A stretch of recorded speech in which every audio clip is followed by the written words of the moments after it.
வணக்கம் நேர்களே. வானிலை அறிவிப்பு ஒன்று. அடுத்த 3 மணி நேரத்துக்கு தமிழகத்தில் பெரும்பாலான மாவட்டங்களில் மழை. அடுத்த 3 மணி நேரத்துக்கு தமிழகத்தில் பெரும்பாலான மாவட்டங்களில் மழை பெய்ய வாய்ப்புள்ளதாக சென்னை வானிலை ஆய்வு மையம் தெரிவித்துள்ளது. மன்னார் வளைகுடா மற்றும் அதனை ஒட்டிய இலங்கை கடலோர பகுதிகளின் மேல் ஒரு வளிமண்டல கீழடுக்கு சுழற்சி நிலவுகிறது. இதன் காரணமாக இன்று, அதாவது நவம்பர் 15 இன்று கடலோர தமிழகத்தில் அநேக இடங்களிலும், உள் தமிழகத்தில் ஒரு சில இடங்களிலும், புதுவை மற்றும் காரைக்கால் பகுதிகளிலும் இடி மின்னலுடன் கூடிய லேசானது முதல் மிதமான மழை பெய்யக்கூடும் என்று முன்னதாக தெரிவிக்கப்பட்டது.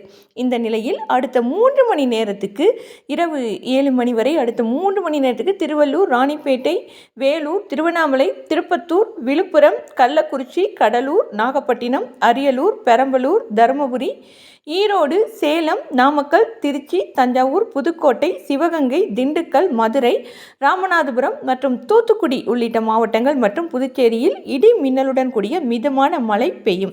மேலும் சென்னை, காஞ்சிபுரம், செங்கல்பட்டு, மயிலாடுதுறை, திருவாரூர், கிருஷ்ணகிரி, கரூர், நீலகிரி, தேனி, தென்காசி, விருதுநகர், திருநெல்வேலி, கன்னியாகுமரி உள்ளிட்ட மாவட்டங்கள் மற்றும் காரைக்கால் பகுதியில் இடி மின்னலுடன் கூடிய லேசானது முதல் மிதமானது வரை மழை பெய்யும் என்று சென்னை வானிலை ஆய்வு மையம் வெளியிட்ட அறிக்கையில் தெரிவிக்கப்பட்டுள்ளது.